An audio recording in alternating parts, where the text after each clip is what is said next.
வணக்கம் நண்பர்களே. இன்னைக்கான காணொளியில் நம்ம பார்க்க போகிறது தொல்காப்பியர்.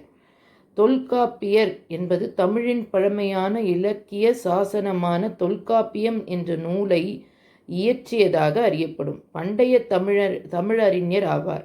தொல்காப்பியர் மற்றும் அவரது காலம் பற்றிய தகவல்கள் குறைந்த அளவில் உள்ளன. இருப்பினும் தமிழ் அறிஞர்கள் மற்றும் வரலாற்றாசிரியர்கள் பல்வேறு ஆதாரங்களை வைத்து சில முக்கிய விவரங்களை வழங்கியுள்ளனர்.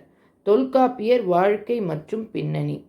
தொல்காப்பியர் அது இயற்பெயரா அல்லது தொல்காப்பியம் என்ற நூலால் வந்த புனை பெயரா என்பது சர்ச்சையானது. பெரும்பாலான புலவர்கள் தொல்காப்பியர் 3ஆம் சங்க காலம், கிறிஸ்துக்கு முன் 3 நூற்றாண்டுகளுக்கு முன்னும் பின்னும் சேர்ந்தவர் என கருதுகின்றனர். சிலர் அவர் அகத்தியர் சீடர், எனவே அகத்தியரின் காலத்தியவர் என்றும் கூறுகின்றனர். தொல்காப்பியர் அகத்திய முனிவரின் சீடர் என்று கூறப்படுகிறார். அவரது ஆசிரியர்கள் அத்தி மகாதேவனார், அகத்தியார் ஆகோர். தொல்காப்பியம் என்பது தமிழின் முதல் இலக்கண நூல். இது இலக்கணம், உரிச்சொல் மற்றும் ஒழுக்கம், மொழி ஒழுக்கம் ஆகியவை பற்றிய நூலாகும். 3 பகுதிகள் கொண்டது.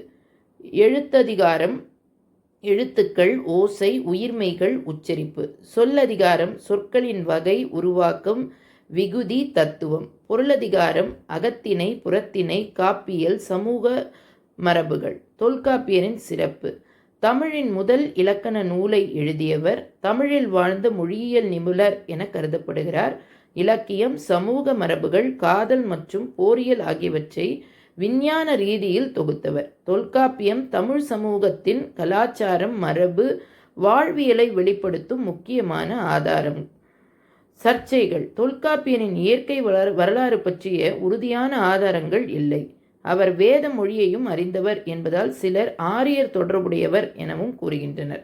அவரின் காலம் பற்றிய அறிவு மதிப்பீடுகளின் அடிப்படையில் மாத்திரமே அமைகிறது. தொல்காப்பியம் பண்டை தமிழின் பெருமையை உலகிற்கு அறிமுகப்படுத்தும் நூலாக விளங்குகிறது. தொல்காப்பியர் தமிழரின் மொழி, பண்பாடு, சமூகம் ஆகியவற்றை முறையாக தொகுத்து தந்த முதன்மை அறிஞர். அவரது தொல்காப்பியம் இன்று வரை பல தமிழ் அறிஞர்களுக்கும் ஆய்வாளர்களுக்கும் அடிப்படை நூலாக உள்ளது.